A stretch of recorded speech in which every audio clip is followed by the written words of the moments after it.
Today's video is all about theme pages. What are they? What are the pros and cons of creating one? How can I make money from one, etc. So if this is of interest to you, please carry on watching. But before you do that, like and subscribe because it will help me out a lot as a new YouTuber. So let's get to it.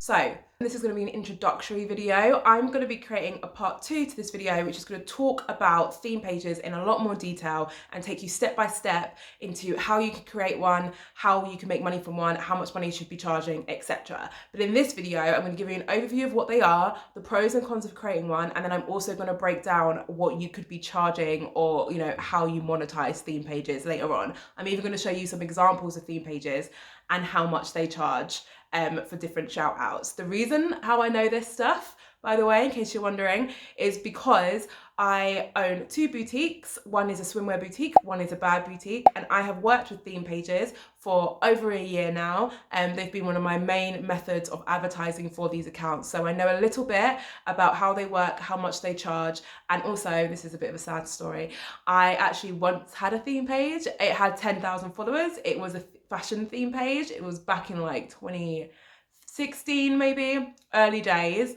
and I got rid of it. Like, what an idiot. But this video isn't about how all the mistakes I've made in business. I actually have a video about that, so if you're interested, look up there. But that's not what this video is about. This video is about theme pages, so let's get to it.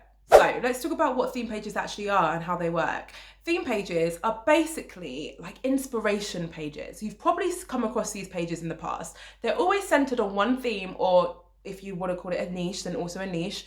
And what they basically do is repost other people's content and house it all under one Instagram account. So there are so many different niches and types of theme pages. There could be theme pages which focus on sharing dog content. So first one, what came to mind, I love dogs. I follow a lot of these theme pages. What they basically do is find really cute videos or photos of puppies and dogs, and they repost them on their account. And then what they end up getting is a huge amount of followers who are interested in dogs, watching and looking at their content. The reason why these theme pages are so successful is because you think of yourself as a user. If you are interested in a particular topic, you probably follow a few influencers within that niche, right? What theme pages do is get all of the best performing content from all of these influencers and house it under one Instagram account. So actually it's super valuable to an Instagram user, which means that they end up getting loads of followers as a result. And how you actually make money from these pages is by monetizing those followers. So the same way brands work with influencers because they want to promote their products and get in front of the influencers' audience, brands will also work with theme pages to promote products and get in front of their audience. So that's basically what happens. Brands will pay you to do a shout out on their page, and that's how you make money from your theme pages. So I'll talk about that process in a little bit more detail in a second, but before we do that, let's talk about the pros and cons of creating a theme page. Number 1, so theme pages don't require you to show your face. If you're anything like me, I actually have an Instagram account which I have monetized, but it very much requires me to show my face. This will be good news to you because sometimes you don't want to show your face. Sometimes you just want to be behind the camera. Like, you're not always up for it, and it puts a lot of pressure on you to show your face and create your own content. Theme pages do not require you to do either of those things. The whole premise of them is that you are reposting other people's content. So you don't need to ever capture content. So if you don't feel like you're very good at photography, or if you just don't care to be good at photography, this could be a really good option for you. The second pro is that you can pretty much automate a theme page. And what I mean by that is that there's programs out there like Planoly or Later, I'll put a link in the description for both, which allow you to pre-schedule your content, which basically means that your content will be posted on your Instagram account automatically without you having to do a thing on the day of it going live, right? So if you think about that in the context of a theme page, if you're really organized, you can gather a couple of weeks worth of content, pre-schedule it using Later or Planoly, and for the next 2 weeks, you don't really need to do much when it comes to posting content. It's just going to be going out by itself. That being said, bit of a caveat, you still need to be on your page regularly so that you can be engaging with your audience. But when it comes to actually finding content and posting it, really you can narrow that down to just a few times a month if you wanted to. If you're more interested in knowing about how you can stay consistent on Instagram, then check out this video. If there's no video coming out, it's because I've not made it yet, but I will be making it soon and I will link it up there once I have. Okay, so let's talk about some of the cons. One of the cons to creating a theme page is that even though you can do things like automate your content, it still requires you to put in a bit of work. This is not a fully passive way of earning money. You do need to be active on the Instagram platform, and that actually brings me on to my second con, which is that you need to know how to utilize Instagram's algorithm and make sure it works for you. If you have no knowledge of Instagram and you want to go on Instagram and create a theme page, by no means is it impossible, but there's a fair amount of work that you need to put in, and there might be a bit of a learning curve because you really need to become familiar with how you can grow on Instagram in order to make your theme page work. If you want to know a bit more information about how you can grow on Instagram or get to your first 1,000 followers, I do have a video on it. I'll link up there. It's quite a detailed subject, so I'm not going to try and rush through it and not do it justice in this video. Okay, so now that we've spoken a bit about the pros and cons, I want to talk to you about the actual monetization and how much people are charging. So as I mentioned before, I've worked with theme pages for a little while now. So I actually know how much a lot of these theme pages charge, specifically within the fashion niche, but judging from my research, it doesn't vary that much by niche. Some niches might charge a bit more, but for the most part, theme pages do tend to charge the same amount of money within the same type of bracket. What's interesting about how much money you charge on these theme pages is that it is significantly less than what an influencer would charge. So please don't go into this process thinking, oh yeah, I've gained 100,000 followers on my theme page and now I can charge £700 because that's how much an influencer would charge. No. Babe, doesn't work like that, unfortunately. The reason why is because when a brand partners with an influencer, what they're doing is actually purchasing their influence. That is a big part of what they're buying. They're buying their influence, and they know that by being promoted by this influencer, they're gaining credibility for their brand. In addition to that, influencers create content as part of brand partnerships. So they actually create content with the brand's products. Theme pages do not do that. When a brand partners with a theme page, they give the theme page the content. They're like, hey, can you shout out my brand? This is the asset, or this is the creative. I'm using so much marketing jargon, I apologize.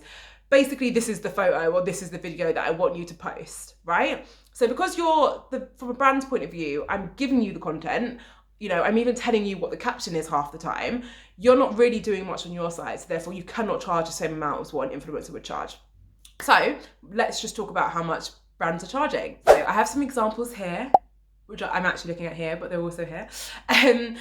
Key thing to note here is that I have blocked out the name of the theme pages. I don't think it's fair for me to expose their rates when I've not asked permission to do so. So what I can tell you is that they're fashion accounts and they range between about 100,000 to 200,000 followers, and they're international accounts. Quite a lot of them are European. So as you can see from some of the examples on my left, they vary quite dramatically.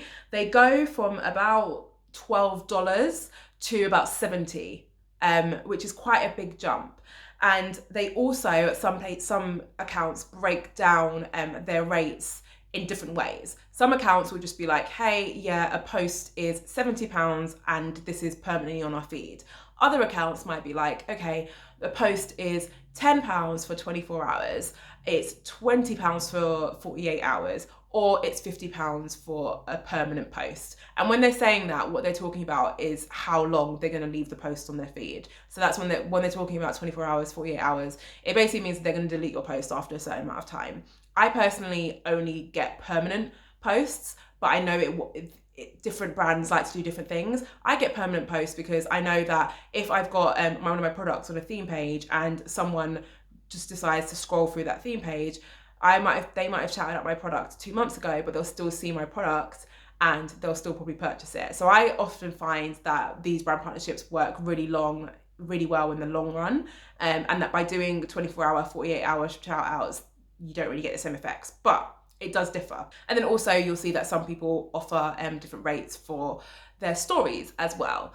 So that's an idea of the type of rates that people are charging. If you're wondering why the amounts differ so much, it's mostly because these accounts have been quite clever and they figured out what their value is. As I mentioned, I'm going to talk about this in a lot more detail in part 2 of this video, but in a nutshell, what I'm talking about is some Instagram theme pages have huge amounts of followers and not very good engagement. So by that I mean their likes, the comments, that type of stuff. Those vanity metrics is what marketing people call them, right?